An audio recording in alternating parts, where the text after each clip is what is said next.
Homoni za kiume ni kama mafuta kwenye gari au pikipiki. Hauwezi kuwa na hisia ya tendo la ndoa kama homoni zako za kiume zipo chini. Fanya mambo haya ili kuweza kuongeza homoni zako za kiume ambazo zimeshuka. Jambo la kwanza, fanya mazoezi aidha ya kunyenyua chuma au kupiga push up ili kuweza kuongeza uzalishwaji wa homoni za testosterone. Jambo la pili, hakikisha unakula vyakula vyenye virutubisho muhimu kama vile mayai, samaki, nyama nyekundu kwa kiasi, parachichi, mbegu za maboga ili kuweza kuongeza kiwango cha kutosha cha madini na kuweza kuongeza testosterone.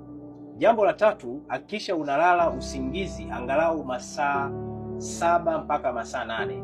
Itakusaidia sana kuweza kuongeza testosterone hormones. Jambo la 4 ni kuhakikisha unapunguza msongo wa mawazo. Ukiwa na msongo wa mawazo, kuna homoni nyingi zinazoitwa cortisol ambazo hizi ni homoni zinazoweza kuzififisha homoni zako za kiume.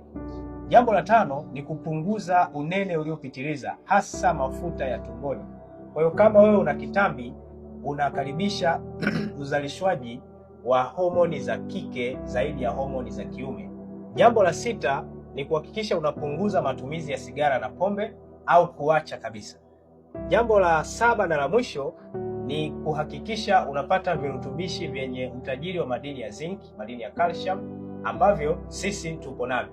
Kwa hiyo kama unajua umekuwa ukijichua kwa muda mrefu au umeathirika kwa sababu ya msongo wa mawazo, hali ambayo imepelekea kuwa na upungufu wa homoni za kiume, unaweza ukachukua namba kwenye bio ukatupigia simu ili tuweze kushauri. Kwa muda mrefu sana tumekuwa tukiwasaidia wanaume ambao wanatatizo katika mfumo wa uzazi na kuweza kurejesha heshima ya tendo la ndoa. Karibu sana tukusaidie.